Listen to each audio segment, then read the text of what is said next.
Hi students, இதுதான் வந்து உங்களுக்கு ஆரியோட ஃபஸ்ட் கிளாஸு. இதில் வந்து நம்ம என்ன பார்க்க போகிறோன்னா, அந்த 18 இன்ச் ஃப்ரேம் வாங்கியிருப்பீங்க பார்த்தீங்களா, அதுக்கு எப்படி வந்து நாடா சுற்றுறதுன்னு பார்க்கலாம். இதுதான் 18 இன்ச் ஃப்ரேம். உங்களுக்கு இந்த மாதிரி 2 இருக்குது. உங்களுக்கு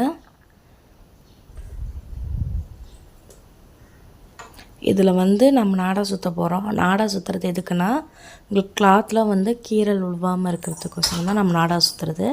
இப்போ எந்த இதில் சுற்ற போகிறோம்னா, ஃபுல்லாமே ரவுண்டாக இருக்கும் பார்த்திங்களா, எந்த ஸ்க்ரூ இதெல்லாம் இருக்காமல் இருக்கும் பார்த்திங்களா, அதில் தான் நம்ம சுற்ற போகிறோம்.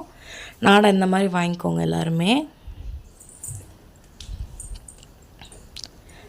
நாடா சுற்றும் போது கம் வாங்கியிருப்பீங்க பார்த்திங்களா, அந்த கம்மை வச்சு நல்லா பேஸ்ட் பண்ணிக்கோங்க.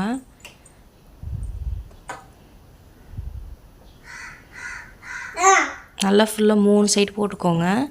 4 சைடு கூட போட வேணாம், இந்த மாதிரி 3 சைடு கம் போட்டு நல்லா இது பண்ணிக்கோங்க.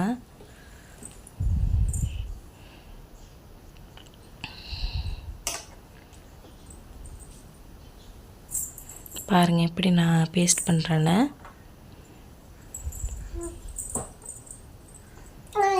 ஒன்றுக்கு மேலே ஒன்று வந்து நீங்கள் போடக்கூடாது, தனித்தனியாக தான் இது சுற்றணும். ஒன்றுக்கு மேலே ஒன்று சுற்றுனீங்கன்னா உங்களுக்கு வந்து ரொம்ப பெருசாக தெரியும்.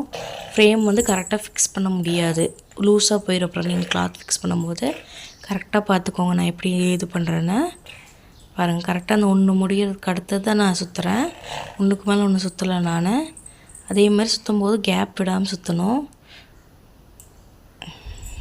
கேப் விட்டாலும் உங்களுக்கு கரெக்டாக இருக்காது. பாருங்கள், நீட்டாக ஒன்றுக்கு அப்புறம் ஒன்று சுற்றுங்க. அவசரப்பட வேண்டாம், பொறுமையாகவே சுற்றுங்க.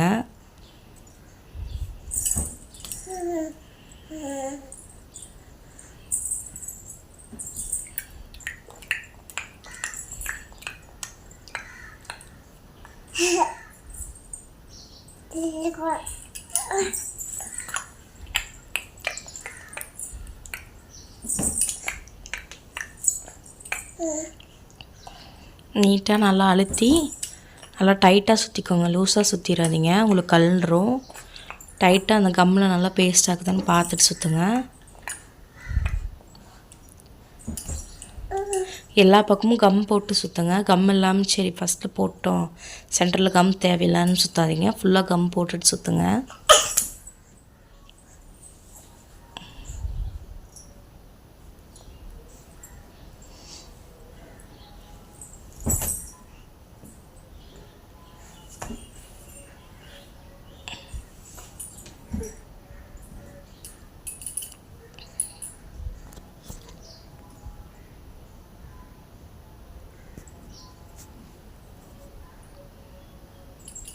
நீங்கள் இப்படி சுற்றும் போது சப்போஸ் உங்களுக்கே தெரியாமல் அந்த ஃப்ரேமில் எது மிஸ்டேக் இருந்தால் கூட, ஏதோ ஒரு கீறல் மாதிரி இருந்தால் கூட நம்ம இதை சுற்றும் போது அது மூடிக்கும். இல்லைன்னா அந்த கீறல்லாம் இருந்துச்சுன்னா நீங்கள் கிளாத் ஃபிக்ஸ் பண்ணும்போது வந்து உங்களுக்கு வந்து டேமேஜ் ஆகும் கிளாத்து. இப்போ நம்ம வந்து வெளி ஆளுங்கிட்டலாம் வாங்கி கிளாத் போடுவோம், அப்புறம் டேமேஜ் ஆகிட்டால் நாம் தான் பதில் சொல்ல வேண்டியதாக இருக்கும். ஸோ இந்த மாதிரிலாம் சுற்றிக்கிட்டிங்கன்னா உங்களுக்கு எந்த இதுவும் வராது.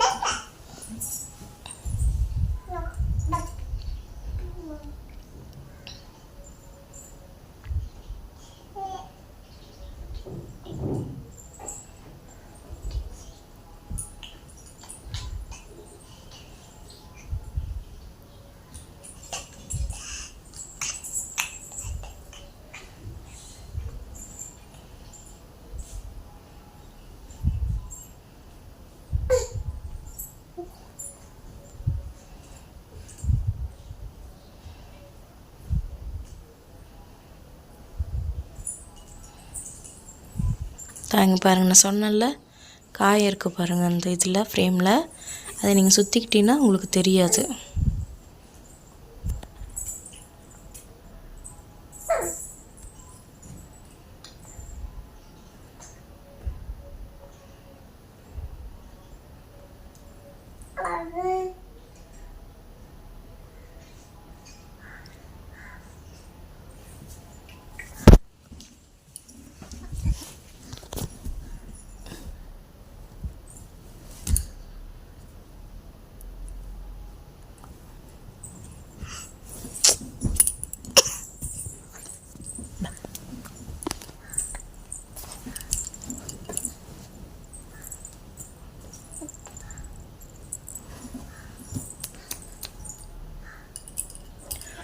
கரெக்டாக பாருங்கள், எண்டை பாரு எப்படி சுற்றுறான்னு பாருங்கள்.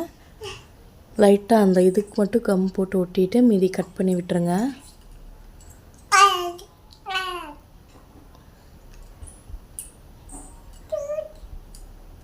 பாருங்கள், 2 இது இப்படி அட்டாச் பண்ணோம்னா கரெக்டாக இப்படி செட் ஆகணும். உங்களுக்கு எந்த பக்கமும் ஏற்றியும் துத்தியுமா இல்லாமல் நீட்டாக உங்களுக்கு இந்த மாதிரி செட் ஆகிருக்கணும். அப்போ தான் வந்து நீங்கள் கரெக்டாக வந்து நாடா சுற்றிருக்கீங்கன்னு அர்த்தம்.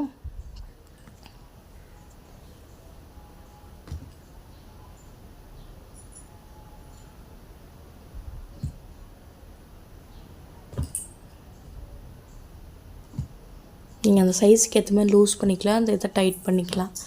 சரிங்களா?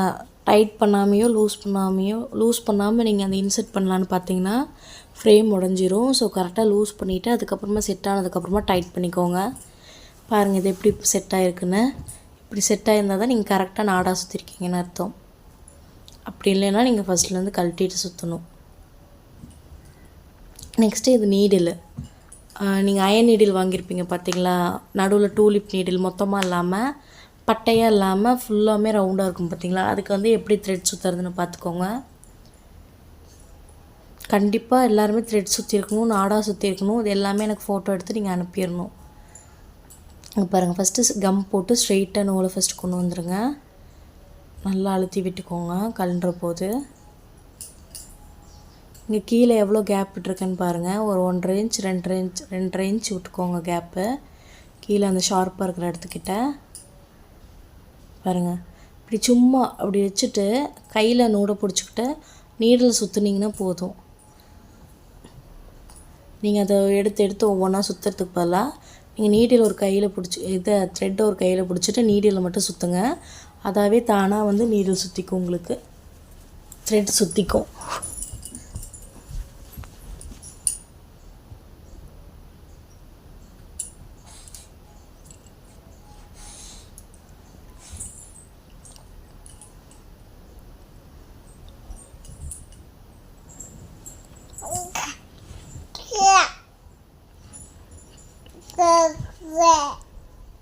இது சரி சமமாக சுற்றிக்கோங்க, ஒன்றுக்கு மேலே ஒன்று சுற்ற வேண்டாம். நெக்ஸ்ட் ரோல் பாருங்கள் எப்படி வருதுன்னு.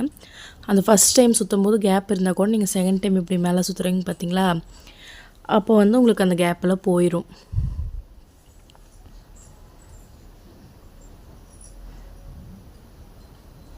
பாருங்கள், நூலை வந்து கையில் பிடிச்சிட்டு த்ரெட்டை மட்டும் தான் சுற்றுறேன், அதுவே தானாக இதாகிக்குது பாருங்கள்.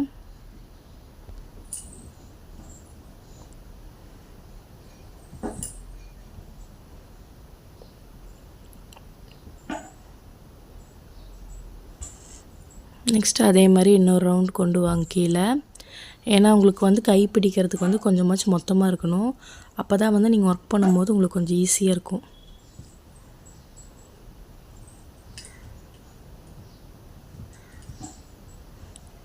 மேலே கீழேன்னு அந்த மாதிரி ஒரு 2 டைம்ஸ் மொத்தமாக 4 டைம்ஸ் சுற்றிக்கோங்க. நடுவில் உங்களுக்கு கை பிடிக்கிறதுக்கு வந்து இந்த நடுவில் வந்து மொத்தமாக இருக்கணும். உங்களுக்கு எந்த அளவுக்கு மொத்தம் வேணுமோ நீங்கள் அந்த அளவுக்கு சுற்றிக்கலாம்.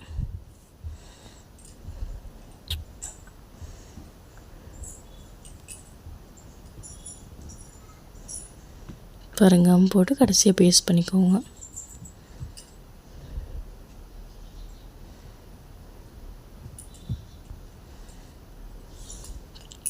நல்லா அழுத்தி விட்டுக்கோங்க பிரியாத மாதிரி.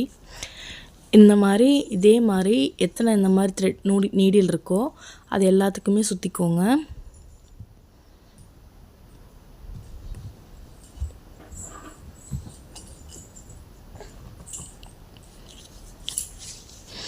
நெக்ஸ்ட்டு கிளாத் எப்படி ஃபிக்ஸ் பண்ணுறதுன்னு பார்க்கலாம்.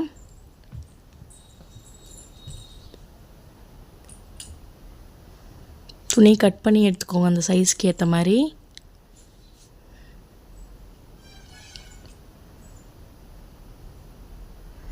இங்கே பாருங்கள், ஃபஸ்ட்டு அந்த கிளாத் போட்டுட்டு தான் இதுக்கு மேலே அந்த கிளாத் போடணும்.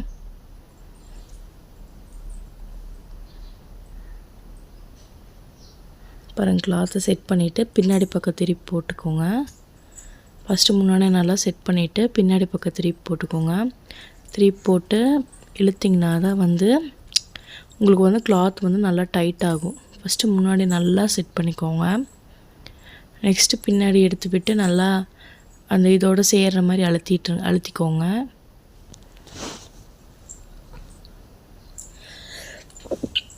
அழுத்திட்டு பின்னாடி நல்லா கிளாத்தை வந்து நல்லா இழுத்து விடுங்க. சரி செம்ம அந்த சுருக்கம்லாம் இருக்கக்கூடாது கிளாத்தில்.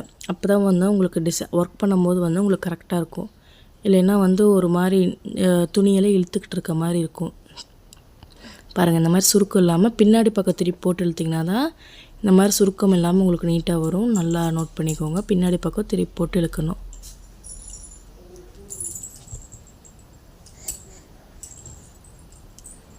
பாருங்கள், சுருக்கம்லாம் இல்லாமல் நல்லா இழுத்துக்கோங்க. இப்போ பாருங்கள், முன்னாடி கிளாத் எவ்வளோ டைட்டாக இருக்குதுன்னு பாருங்கள்.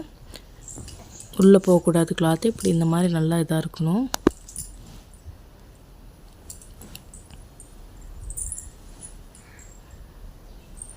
பாருங்கள், சுருக்கம்லாம் எதுவும் இல்லாமல் நல்லா முன்னாடி பின்னாடி 2 பக்கமும் இழுத்து விட்டுக்கோங்க.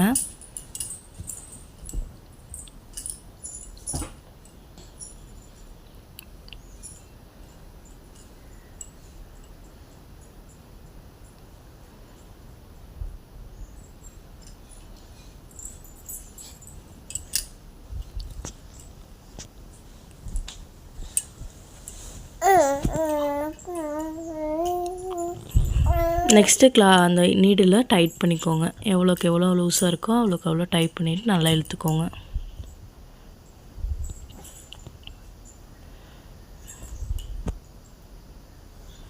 இப்போ இந்த ஸ்டாண்டில் எப்படி ஃபிக்ஸ் பண்ணுறதுன்னு பார்க்கலாம். இது வந்து வெல்டிங் வச்ச ஸ்டாண்டு. இதில் பாருங்கள், உள்ளே ஜஸ்ட் இன்சர்ட் பண்ணிங்கன்னா போதும். உள்ளே அந்த ஸ்டாண்டு மாதிரி இருக்கும் பார்த்தீங்களா, அது மேலே சும்மா வச்சிட்டிங்கன்னா போதும். வேறு எதுவும் ஸ்க்ரூ டைட் பண்ணுறதும் இந்த வேலையில் இதில் கிடையாது. பாருங்க, அவ்வளோதான். எல்லாம் உள்ள கிளாத்தில் உள்ளே போகிற மாதிரி தான் நீங்கள் இழுத்து விடணும். வெளியே அந்த கிளாத்து நீட்டிகிட்டு இருக்கக்கூடாது. ஃபுல் அண்ட் ஃபுல் மேலே உங்களுக்கு ஃப்ரேம் மட்டும் தான் தெரியணும். இப்போ சப்போஸ் சைடில் வந்து உங்களுக்கு இந்த மாதிரி கிளாத் இருந்துச்சுன்னா அதை நல்லா இழுத்து பிடிச்சி ஒரு குண்டூசி மட்டும் குத்திக்கோங்க. உங்களுக்கு நடுவில் கீழே வந்து டிஸ்டர்பன்ஸாக இருக்கக்கூடாது. ஸோ எல்லாத்தையும் ஒரு பக்கமாக பிடிச்சி அந்த இதை சுற்றி ஒரு குண்டூசி மட்டும் குத்தி வச்சுக்கோங்க. பாருங்கள், இப்படி தான்